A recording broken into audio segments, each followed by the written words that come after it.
I really thank you for coming on and thank you for being patient with me. You are awesome. Like, you're all Oh, the no, way in Cleveland. there's I no can't- we have been doing this, problem. and I've gotten into a car accident. Oh my goodness, it was just a lot. But we're here. We made it. So thank you for coming on. That's the greatest part. Yes. That's what matters the most. Yeah, man. I've been feeling like the enemy always tries to put hurdles and things in front of you when something's meant for you sometimes. So it's always good to just go over the That's how you know you're going the right direction. Yes. When the devil's laying out the red carpet for you, you probably ain't in the right room, you know? Yes. You like, man, yeah, man, everything is working out, man. The angels and demons is working with me. Like, no, like, that's a problem. That's a problem. Yeah, but you know what's crazy? A lot of So people. if you got to jump. Yeah, if you got to jump, just go do it. But a lot of people aren't spiritually, edified and don't feed themselves to know, and to be aware of where that triggers and that comes from. So yeah, I just want you to put a plug in so the followers can know where they can find you and your music. Okay. Where can we find you on? Well, Go ahead. you can find me on Spotify, Google Play Store, Apple Music, Instagram, Twitter, Facebook as Dalomonze, Dalomonze.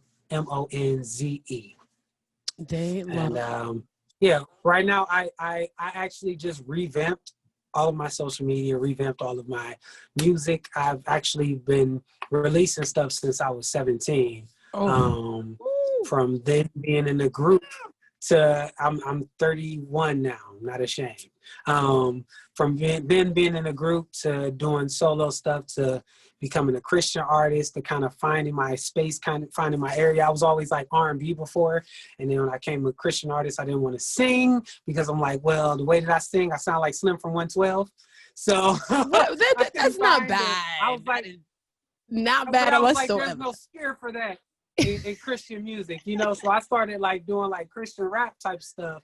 And I kind of landed more of like kind of this adult contemporary vibe where I'm comfortable in my singing again. I'm comfortable with singing sultry songs, but they all have kind of underlining biblical principles, or like if you're the type of person where you don't want to hurt anybody, you don't want to do anything to hurt anybody. Yeah. Everything you do, whether it's by just default, you're going autopilot, or you're intentionally planning it, you never do it in a way in which it's, trying to hurt anybody. Yeah. So I have a certain moral agenda and stance and codes that I stand by. And when I'm writing, those things come out, So that's why I feel like as an adult contemporary artist, my Christianity reflects in the music just because of how I address it, and how I say a certain word. I hear that in your music. When I heard you, when you hit me up, I was like, let me see, what's this guy all about? And I saw it and I heard your music. You have a good range. That's the first thing that I peeped. I was like, wow. And then also that you were a Christian artist. And I respect anybody who puts God first. I feel like the purpose is there. There's never anything wrong with it. I myself was brought up in church, so I respect it through and through, because there's not a lot of people that, like you said, are hip hop artists or are rapping or doing R&B in a positive light, in a positive way. And if they are, you got Lecrae and you got these people out here doing stuff, but we need more, Yeah. And I think you're and I hear so many people like when they hear my voice, they be like, bro, you married? I'm like, yes, I am. Like, dang. So but she'll let you like perform and do stuff, right? And I'm like, yeah, but like, I don't know what you trying to have me do, bro. But like, right. I've always like creating music that both, now I'll get real. I have stuff I've always been, since you've been raised up in the church, you know about Ecclesiastes. Ecclesiastes is life is vain, is meaningless, is pointless, unless there's a reason behind it all, unless you got God. Like Solomon talks about the fact that he's like, I had all the riches and all the money.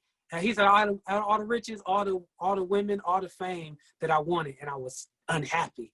So when there was no purpose attached to that, then it was pointless. Yeah. So I'm that type of person where I'll talk about that, it'll be a happy song. I have a song that's called Just a Fling, but it talks about how meaningless it all would be if I wasn't attached to something, if there wasn't a purpose, you know? Yeah. So I That's can't wait till I can like release stuff to like let people like get to really hear it and like then be able to dissect it and break it down. Right. I'm excited for I'm that excited. too. Yeah, that's what my podcast is all about. I would love for people to display their work, dissect it, and tell me why they did that and why they added that and what was the reason behind it. But before we get to that, I want to know how this all started. So where are you born and raised? What was your family like? Were you one or did you have Okay. siblings? How was that like? Okay. Well, born and raised in Cleveland, Ohio. I was pulled away to the suburbs for like 3 years. So I came back to Cleveland. And then we came back to Cleveland and I sounded like a white boy. At least, you know, all my peers said. But it made me different, made me culture, and gave me a different perspective of, you know, kind of, you know, my life and, you know, where I am, where I exist in this space. A little bit of confusion too. Why would you say confusion? I was one of four. Why would you say Because confusion? I've always, it's especially in Cleveland, it's been always hey bro, where you from? And even when we were staying in Cleveland, when I was being raised, we moved to different places. We went to about 7 different areas in Cleveland. And then, like I said, out of town.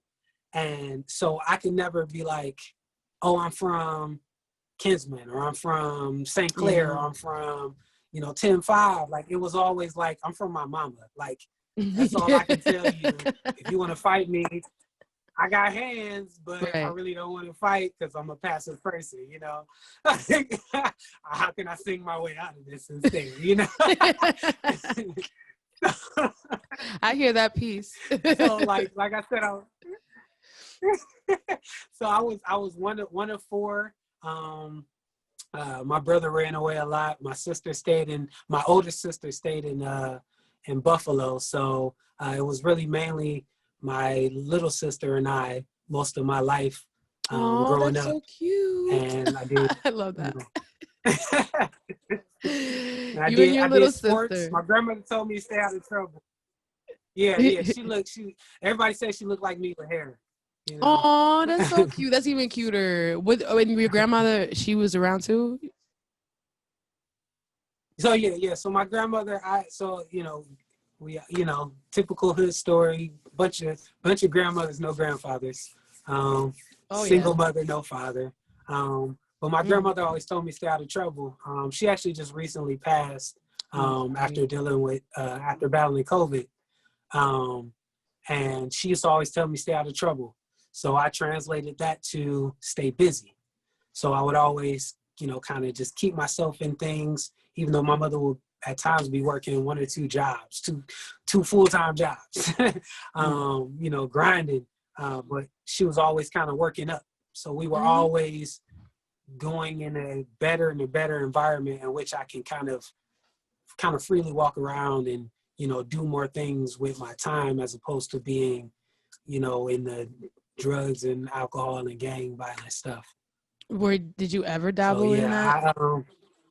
Did you ever go into that life? No, I honestly, I got lucky because the time that we got pulled out of Cleveland was from when I was 10 to about 14. And, you know, that's kind of that defining period when, like, your friends start, like, really liking girls, and then they start really fighting each other, and they start really finding out about guns, and they start really, you know, finding out about the block. Like, I came back confused that everybody knew about certain things that I didn't know about when it came to just street, you know? Yeah.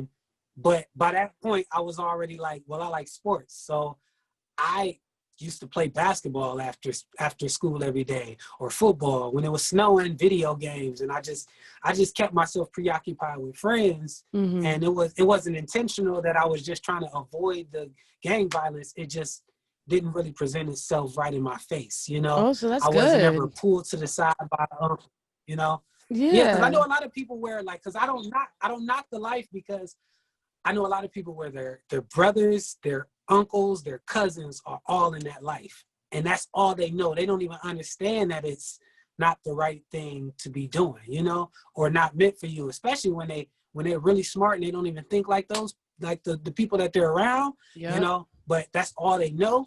I'm glad that I was able to, you know, make a decision on where I wanted to go. And then I learned that I could sing, and I was actually a part of the Cleveland Orchestra Children's Singing Chorus for like 3 years. Oh, really? How And old were then you? I started doing, that was from when I was, I think, 12 to 15.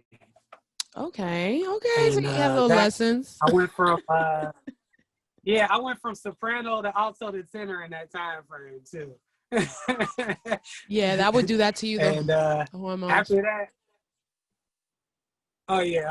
I thought I was gonna, when my voice started cracking, I was like, oh no, like this is it. My life is over. Every man. All the white people in the city I was in used to call me Little Michael. I was like, oh, you're not gonna love me anymore. Oh, look at you. You were really upset about that soprano. Look at that. But you maneuver. Look at you. You still say no soprano notes to me. Yeah, I learned how to swerve. He said, I know how to do. I know how to go back. Get back. So you went lower. It was just, So it turned out well, because then I learned kind of studio stuff. So I started doing hooks for like a bunch of artists all around Cleveland. And one group I was with at the time took me to a guy named Fatty Banks' studio.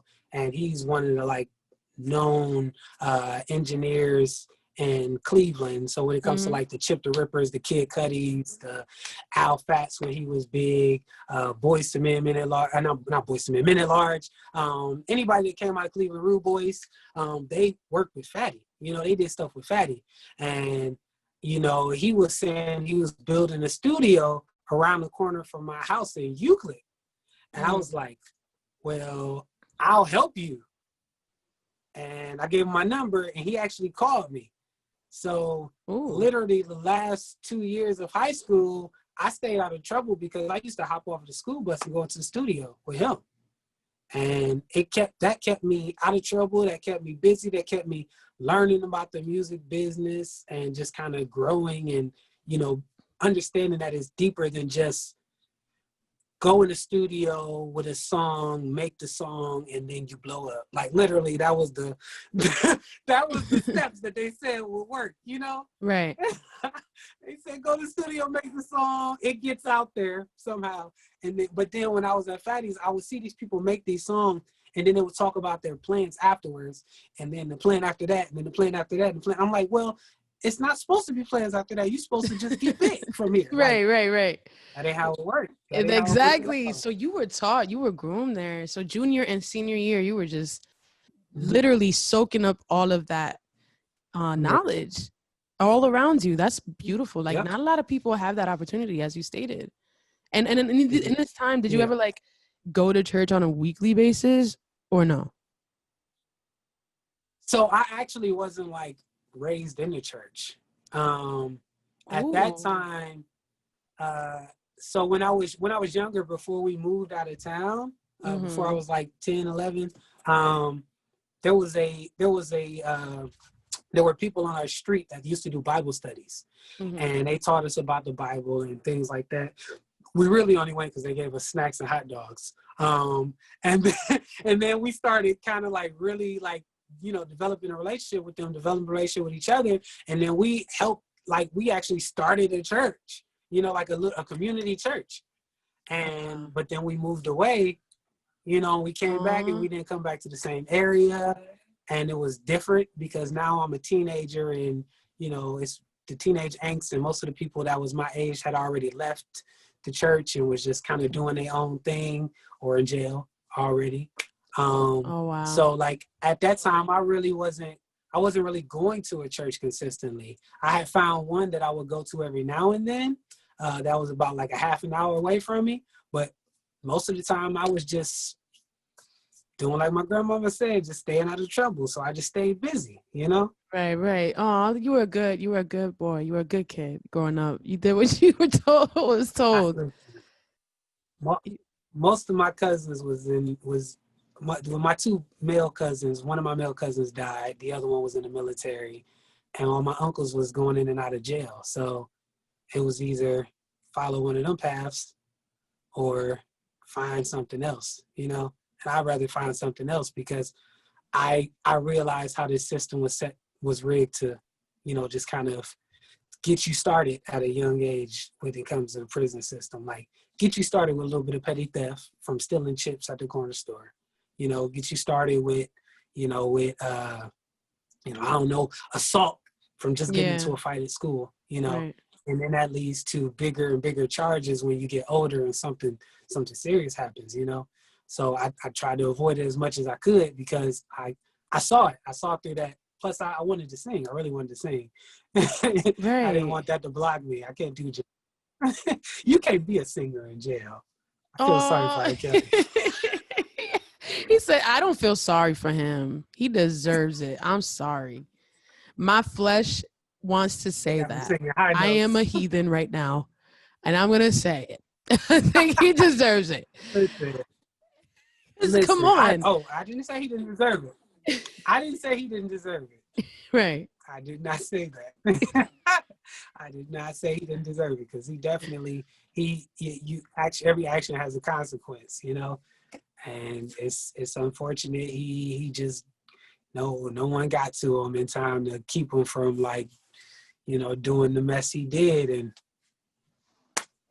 that's where you get. Yeah, I know. So you dodged that bullet. That's crazy that you had the only male figures that were around your life had examples and they weren't really good role models. So there had to be something in you at a certain age that held you back from going to those things. Was it always your grandmother? Was it faith maybe deep down inside? Or you just was like, nah? It was God, it was, I say it's God, people want to put it on coincidence, but I tell people, when it come to not having children until I got married, it wasn't from lack of trying, it was because certain situations didn't happen, and I went on a whole lot of dummy missions. Yeah. She didn't show. And just a bunch of stuff that it was like, well, I tried it, and it didn't work out, Yeah. But when it came to doing drugs, I was like, they said my father, my family, my father's side of the family, when I finally did get to know them and meet them, they used to always be like, yeah, your father used to be able to sing, but then he started doing, he started smoking weed and stuff like that. So I avoided that stuff, because I didn't want to go down that path. Oh, wow. So you either learn from life yourself or you learn from someone else's life. So does your father, where is your father now? When did you rekindle with him? When did you guys talk? When did he come in your life? What was that? How was that like? So he's technically always been there, but there's Buffalo, New York. And that sounds like a whole mission. And if I try, something happens. But a lot of times, if you're not around friends that you don't see often, you don't often get to think about them or consider calling them. Yeah. And I feel like that's kind of the personality that's, in that lineage. I'll say that. Okay. Because I don't think it was just him. It's probably his connection with his father. It's sad because I never thought to ask my grandfather's name until I was 25. I was like, what's his name? Yeah, for real, for real. So, it wasn't important even in the connections that I had with him when I was younger for, him to even let me know that, So it's far and few in between, but I try.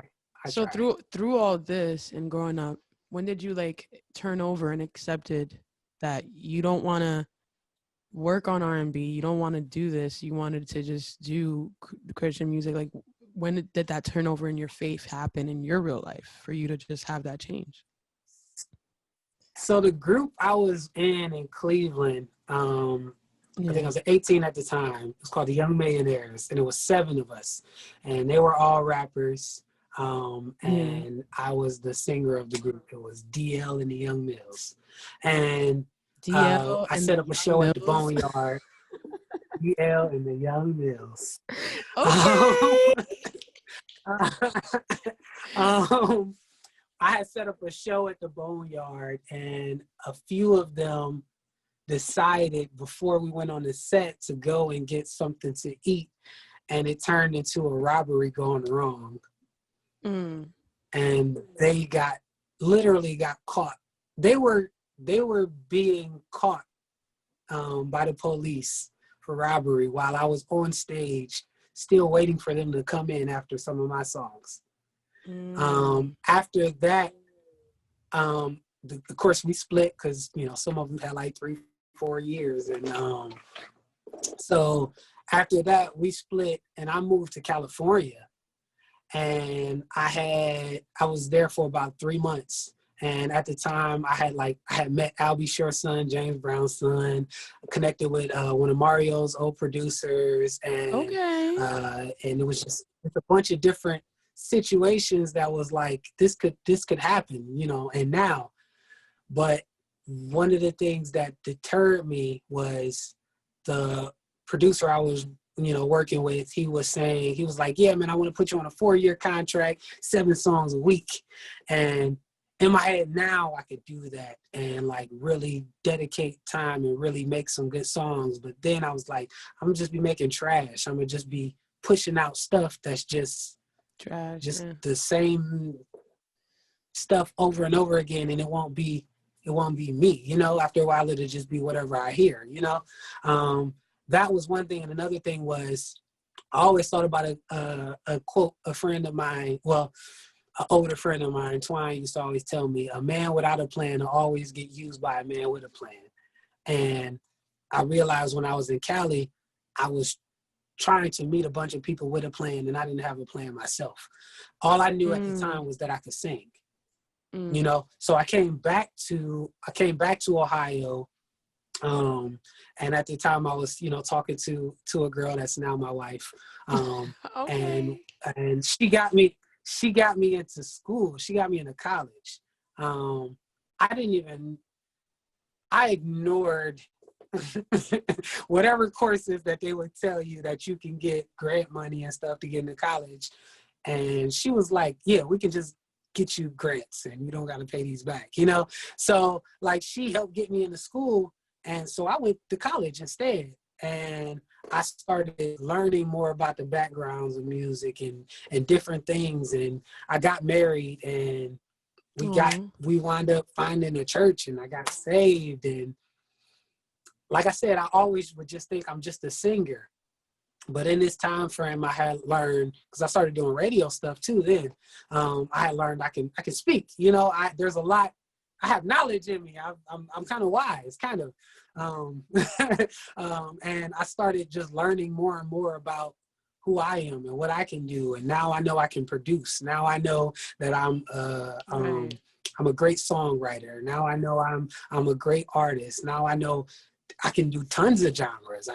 I'm not just the R&B, you know, I'm not just the R&B sound, but I can manipulate my sound and do pop and, you know, just so much. So yeah, it happened around like 20. I got married at 21, and we're actually in our 10-year anniversary. We're closing in on our 10-year anniversary. Oh my now. goodness, that's so beautiful. And, I cannot. yeah. This is So like like, so. it went from me deciding. It went from me deciding, because now I do studio engineering too. It went from me deciding to only do Christian music to like God kind of like throwing back the love of like just writing just sensual music, you know, just writing music that has just a inspirational intent to it, you know. I never really wanted to create anything raunchy. Even when I was doing music before I got saved again and, and doing R&B, I didn't like cussing in my music. I didn't like talking about sex because I wasn't never a come on strong type of person, you know? Okay. So I listened to I listened to Brian McKnight and Tevin Campbell. So that was the influences in my head. And same thing with like Kem. I don't know if you know about Kem, but he's pretty much like that too. Yep. Anthony Yep. Hamilton Yep. vibes. So like, yes. I hear you. I hear you. Vibes. Vibes. So like growing up, like with your mom and everything, like did they play these artists? Like what was your music that you were brought up around? Like what were you like those same people, Brian McKnight? And... My mother always, here we talk. Okay.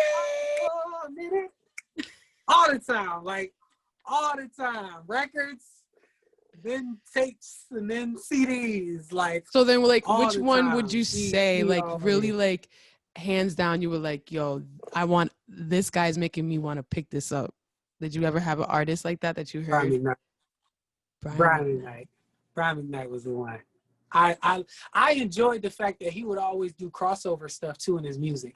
He would do collaborations with like Fred Hammond and Donnie McClurkin and you know, artists that he would bring that R&B and that gospel together in his project, you know. And I used to love that. Yeah, I used to love that. You know, but then I started, you know, enjoying like good songwriting from like Neo and T-Pain, you know. You know, those artists, those are artists and songwriters, you know, and you could tell from the jump, you know, when a lot of these people are either just singers or just songwriters. I was like, I want to aspire to find some blend of that, and I think I finally found that, you know. Yeah, you definitely did. Your music is popping. Like it sounds so clean, so crisp, and it's refreshing. Very much like your personality. You know what I'm saying? Like it's very much what it is. Because it's true, like what you present yourself and what you speak on, what you stand on and your purpose will reflect on what you do, on what your purpose is, what your platform, what you run, what your business is. So, I mean, I thought, you know, you would have your wife, you know, on your page. Does your wife sing or anything like that? Or is she just a supporter? No, she's a great supporter. She's she paints, she's an artist, she designs. She's actually in the process of creating a lingerie brand. So she's always been like a fashion design, fashion merchandising type of person where she's always had the eye. Me, I didn't realize. Now I would tell you one thing about me growing up. Yeah. Especially if you look back on my pictures. I didn't know how to dress. Like visual aesthetic things is not my forte at all. Right. So when they say God will like place you with somebody that like really help get you together, like I looked at Fly after I got married, and like she like started helping get me together because I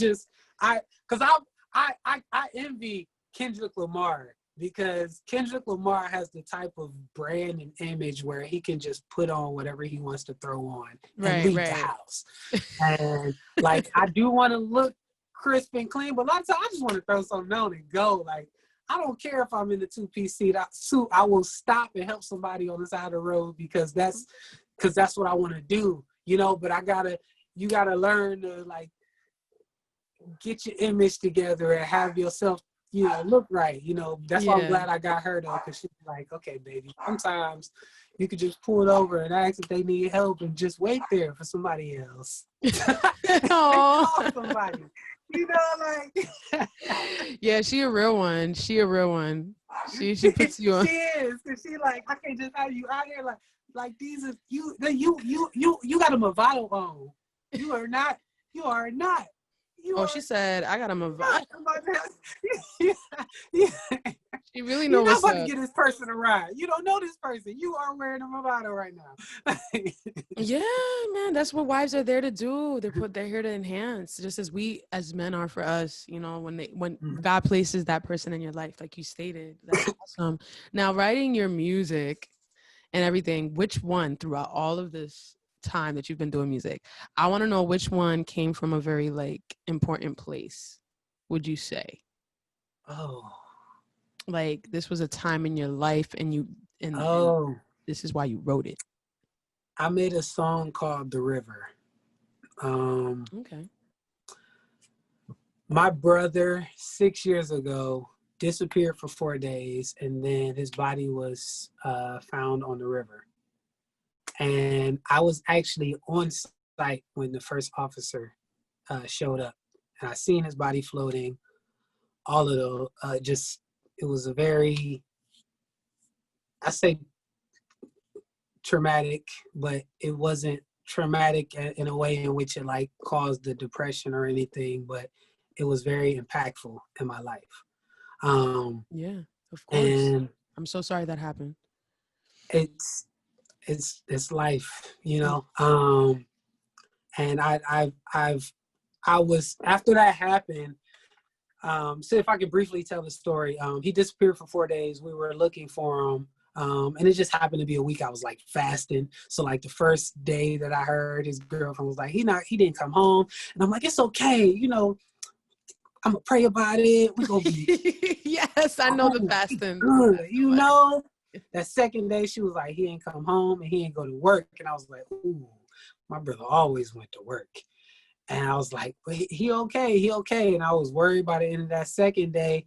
And then I started like, I called off that next day, and I was like, I was super worried. So I started like walking this trail with her. And then that fourth day, I went to my church, print out flyers. We was putting together a search party, and I was heading to go to her. And then I saw a police car drive past me. It wasn't lights on or anything, but something said follow that car. I followed the police car for like 2 minutes down the road. He pulled in by a riverbank area, Hmm. got out the car, and he went down to some people that was like, that had a bunch of kayaks, and Yeah. they were pointing at the water. And I swear it was like a Lifetime movie, because as soon as we pulled up, it started raining, like pouring rain, just like it felt scripted. I Right. grabbed one of the flyers, got out the car when the officer went down by the river, went up to the guy he was talking to, and I'm like, what's wrong? Hmm. And he was like, there's a body in the river. And Mm. I don't remember if I even handed him the paper or if I just put it out and I dropped it or what. But I went down by the river, by near where the officer was, and sure enough, his body went floating past. And in that moment, you know, I usually in the movies, it's like the person, they just can't contain themselves. I was oddly calm, Yeah. like to the point where I was like, this is messed up. I'm gonna be messed up. But then one of the other things that came to my head was, I'm gonna write a really dope song about this. To be honest, this story kind of took me to the song by Sam Cooke, Born by the River. And to be honest, Oh. if I hear that song thinking about your story, I'm going to cry. I'm gonna send you the song. I'm gonna send you the song. But Yes. like every year after that, it always hit me deep. Like, and I would create songs to just kind of get out those emotions. It was about 4 years after it happened that this song, The River, and I was like, this is the song.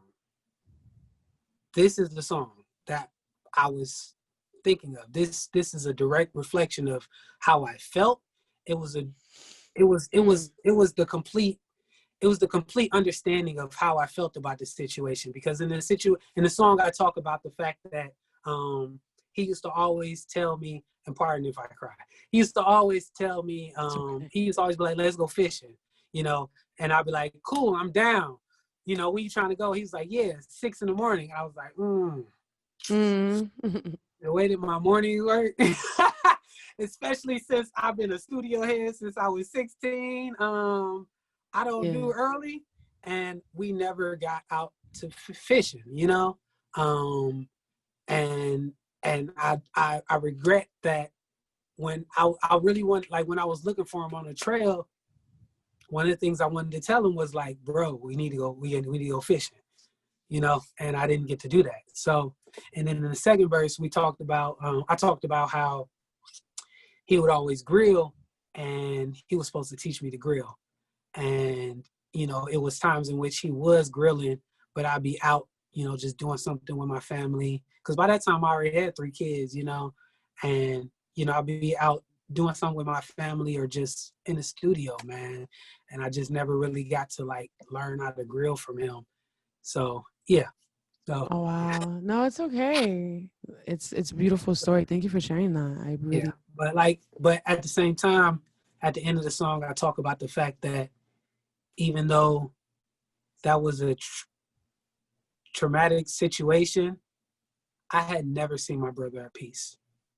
My brother was always worried and wondering about something. He would always tell me about how he was fighting demons and stuff like that. My brother was really extreme. He used to call me. He like, yeah, I'm going 80 on the freeway. He's like, I'm going like 115 on the freeway. I'm about to go right into this guardrail. I'm probably go straight to hell. He used to say stuff like that. He would do stuff like that especially when I like got heavy in church to like right. really like I'd be freaking out, you know?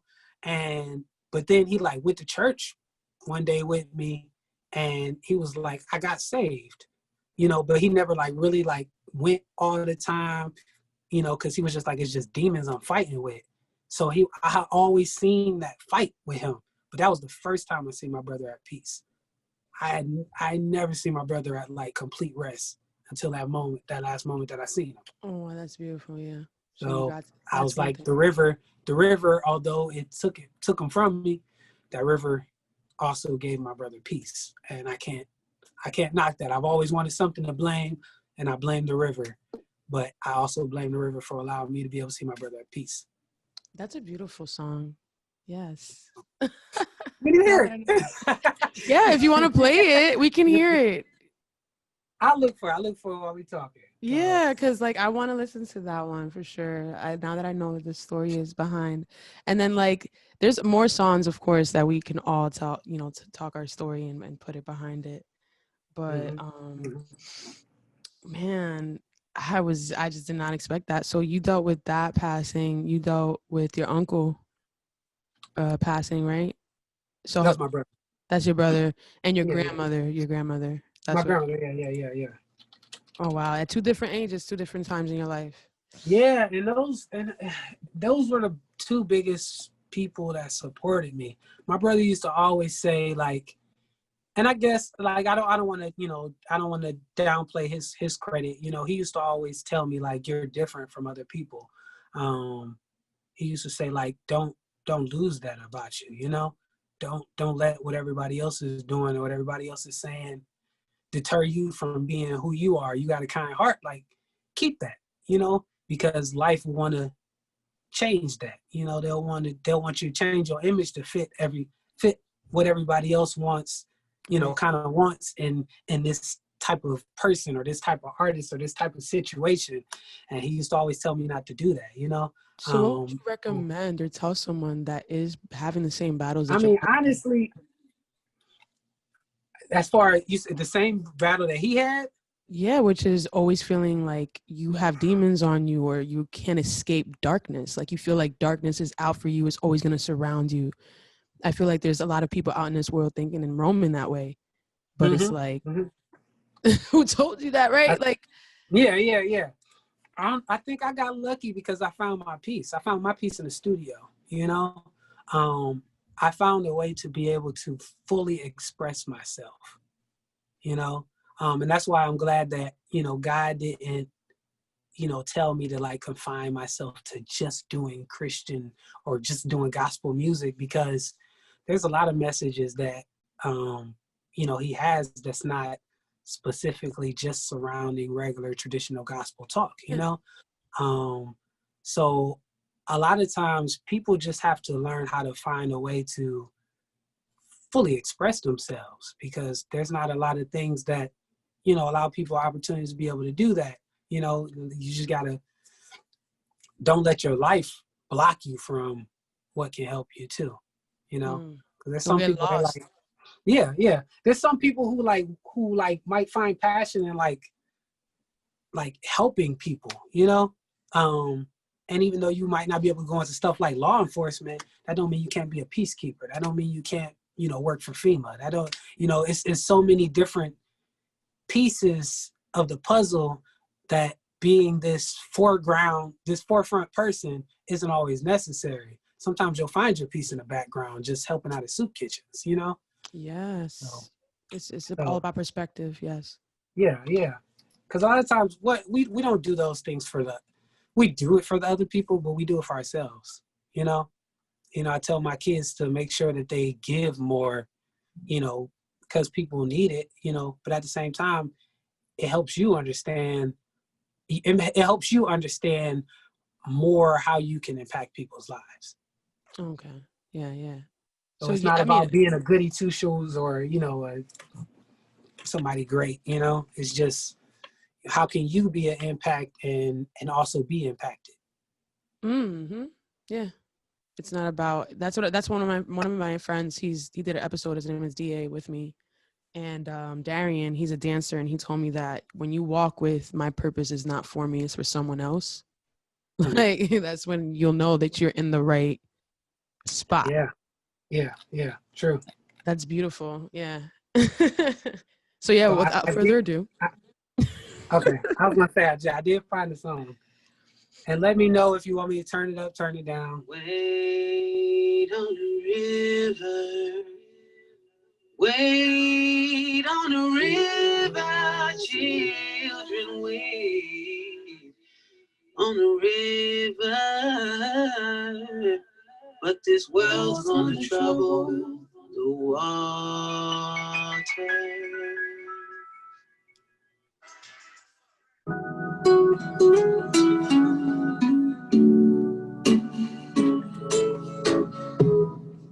Let's go fishing on the river. Getting up like 6 a.m. Saying, Dante, that's not my thing. Time is too late. Maybe one day I can. Never thought he was so stressed that he did the things he did from being depressed. When he went missing, I was thinking maybe someday soon we'll go fishing. But when I found him, he was floating on the river. The river's never gonna be the same.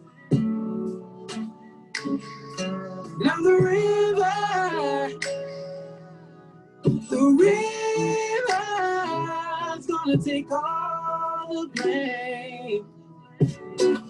this is beautiful. It's a hot day, get the grill out, take the chill out of your veins. Catch me on the park bench, get the hot wings and sauce for the wings. I said, we're headed to hit the beach up for the afternoon, cause the river's cool. Never knowing you'll be gone soon. So the river's never gonna be the same. Now the river's gonna take all the blame. Questions will come like, where were you when he needed you? Someone to confide in, rely on, to cry on. And then pastor would come like, it was time, it's all fine. He's home right, he's home now, so calm down. He laid it all by the riverside. So the river's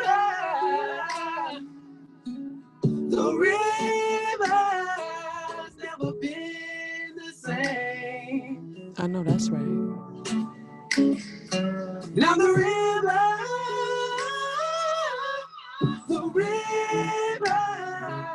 took all the pain.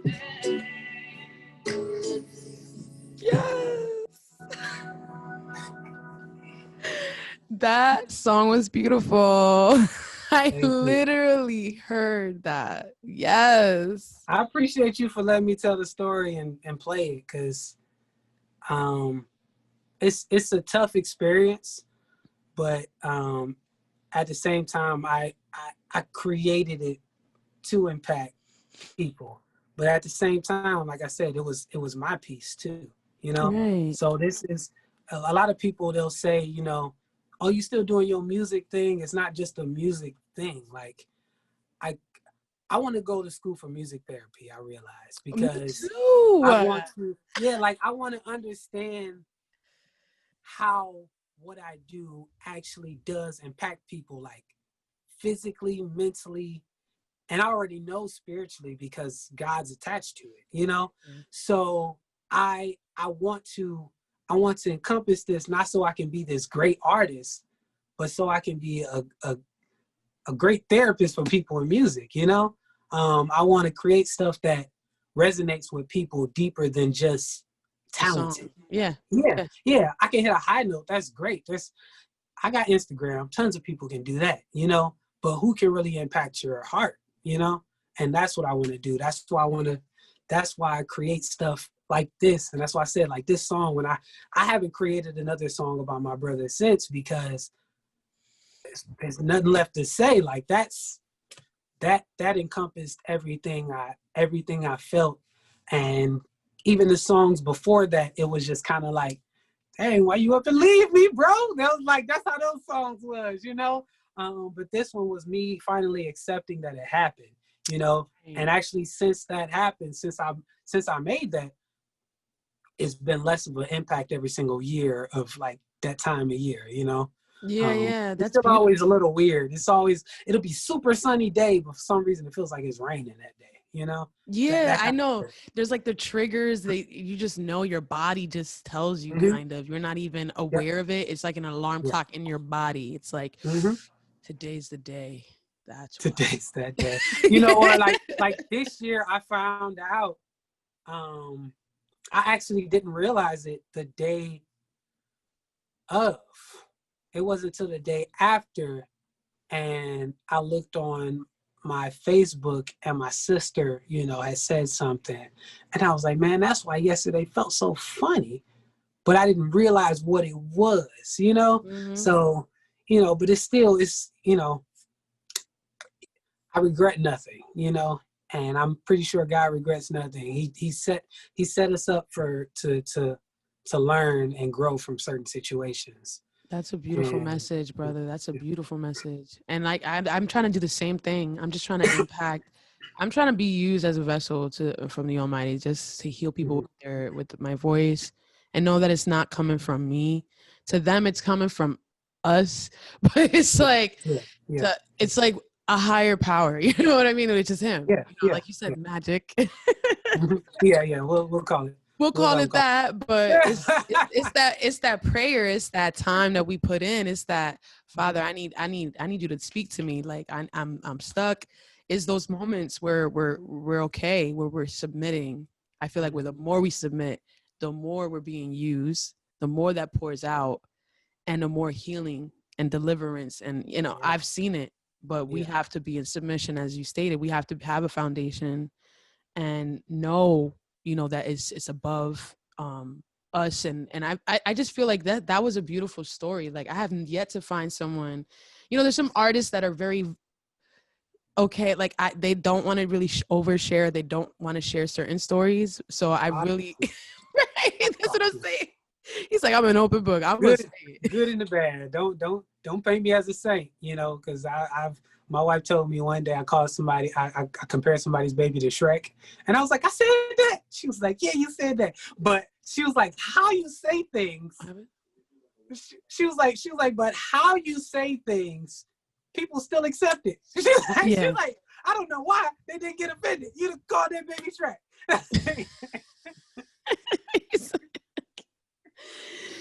No, that's crazy. But I definitely heard, like, I like the I don't even know what to call it. You added some bass in there in the song "The River." I like the way that you composed it, or I don't know if it's mixed it or someone mastered it, but There's like a specific pauses that give it an effect, and that make it more like personal because you're putting that space to bring out your words and your lyrics within it. And then it's like the crescendo decrescendo kind of influence in my, it's like the river, like I was hearing, hey, she said walk them steps. I know that's right. You know, we both got some soul. I hear you, brother. I can record you anytime. Just let me know when you try to come to Ohio. I got you. I am always down. I will fly out to do a whole album. Yes, I am so serious. I will come out to Ohio because literally I'm starting to travel. I'm trying to go to Alabama and stuff like that. But you know, COVID is hot. But yeah, exactly. But definitely I'm always down to collab and do work, especially you. Like I'm doing music therapy. I'm an inspiring motivational speaker. I'm trying to speak in prisons next year and like hopefully jail systems. I really want to just talk about emotional awareness because I feel like in this generation, we really stray away from that. And because we're always glued on our phones and always glued. But it's so prevalent though. It's so obvious. Like it's certain things, like my twins just turned 8 and my wife was like, twins? Boy and a girl. How old are they? They just turned 8.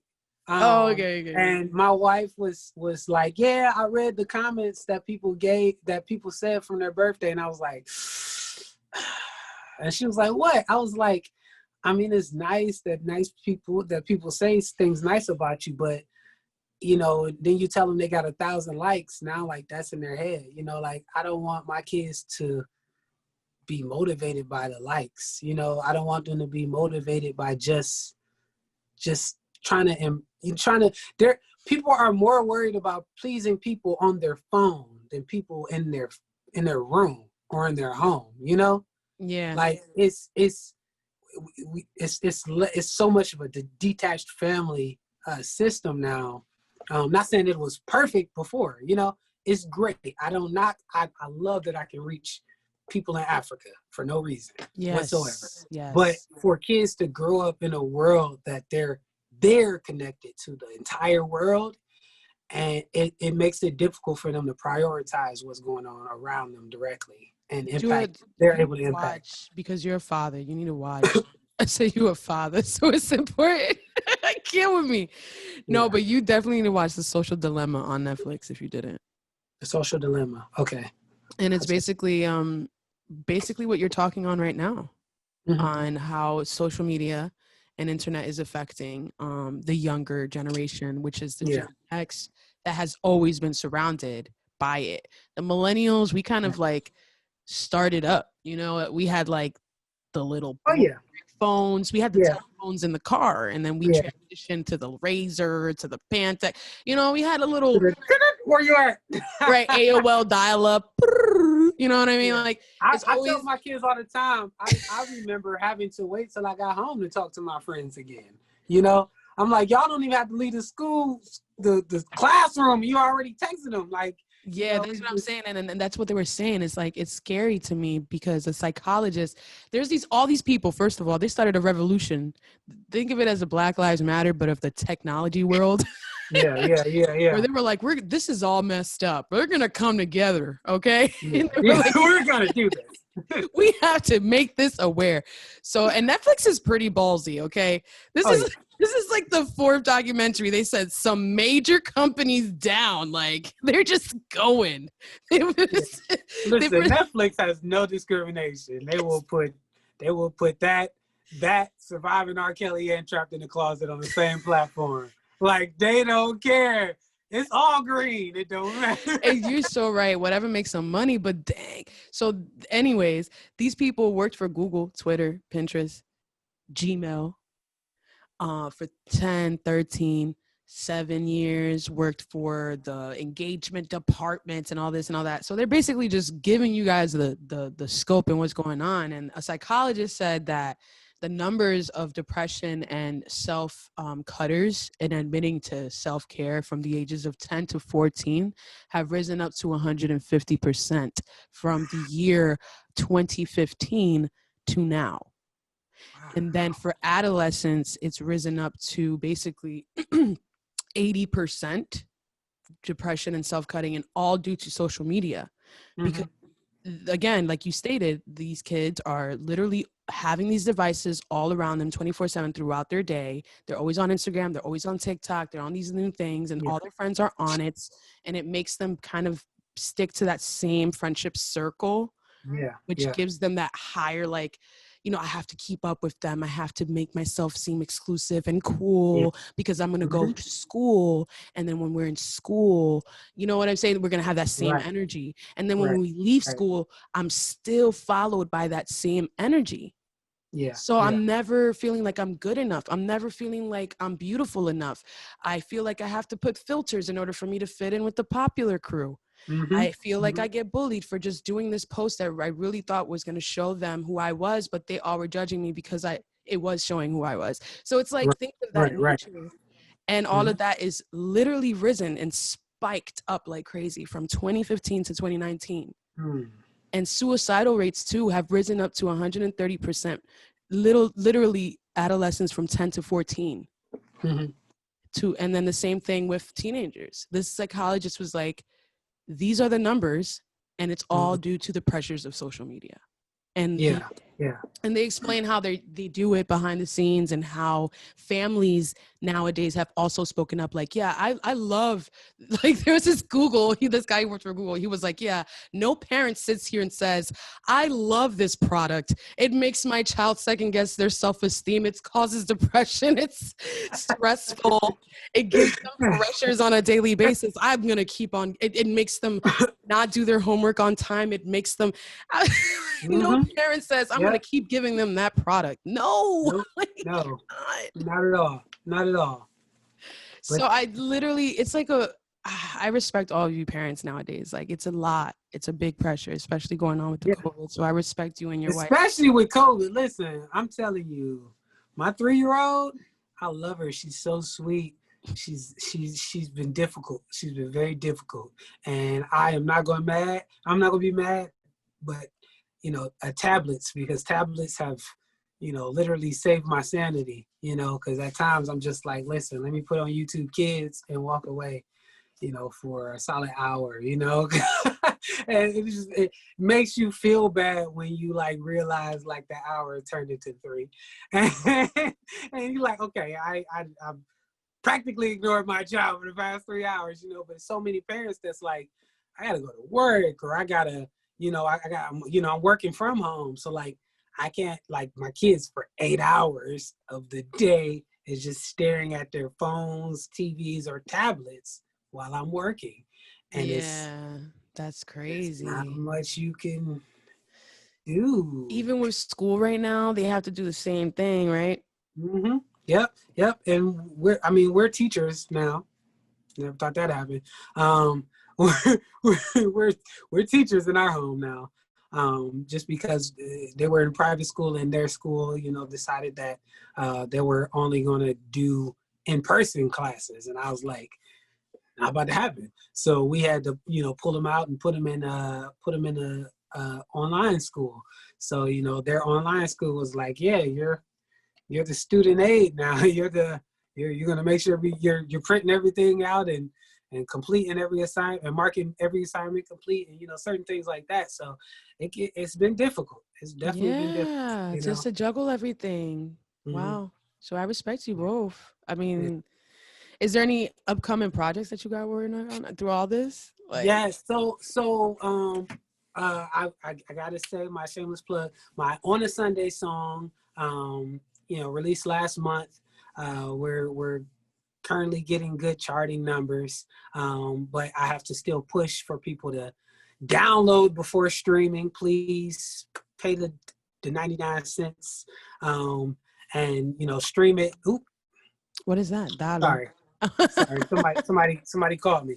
Okay. So download, then stream it and share it. And I got about 2 whole projects already ready to go. Oh, so you've been working. Oh yeah, I've been working. It's already, so the thing with On a Sunday is, On a Sunday I actually released 3 years ago.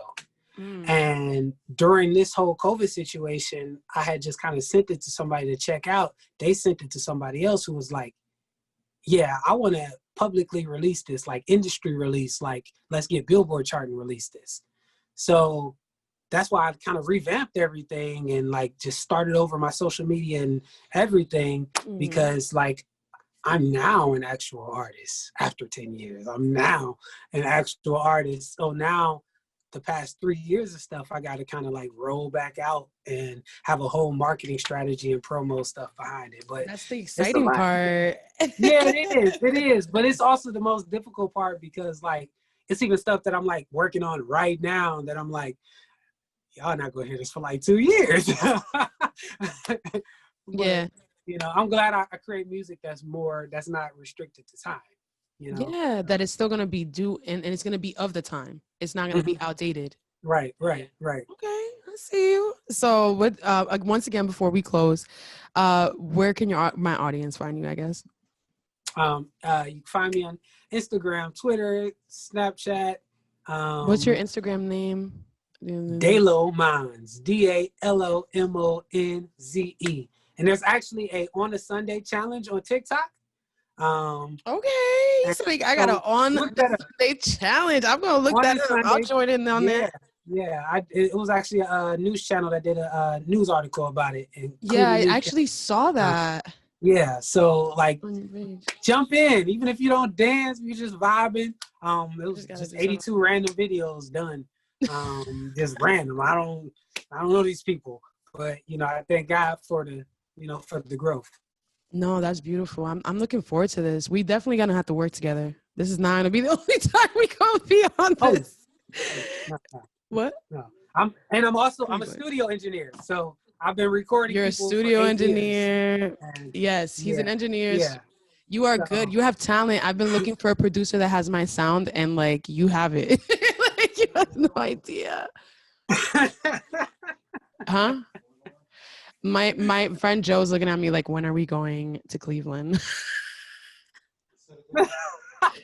He's like, I'm so serious. He said anytime. He just said anytime. Let me know. He said let him know. I got pricing. He got pricing. I got pricing, and we can do a pre-negotiated pricing thing. I'll send you the app. You can book. Just let me know when. I'm roll out the carpet for you. We'll get you an Airbnb. Yeah, of course. I got you. No, we'll definitely work that. I'll let you know for sure. We'll keep each other posted on that, but definitely. Thank you guys for watching Reflections with Val. This is my first time having a Cleveland artist, so I'm so appreciative for you to come here. Like, you are the first Cleveland artist. I had a Philly artist. I had a Cali artist. Now I have a Cleveland artist. So thank you for coming on and for finding interest. Like, you have no idea. This means a lot to me. And your story just really helped me out more than you know today. Because there's been hurdles in my life that I just come across that, you know, I can be in my head a lot. But you literally shed some light on that. So I really thank you. And I hope many blessings and safety to you and your family, and that you guys can continue to be used by God. That's all I ask. Okay. You're welcome. Of course. Appreciate it so much. You're welcome. Thank you for coming on again, and we'll talk soon. All right.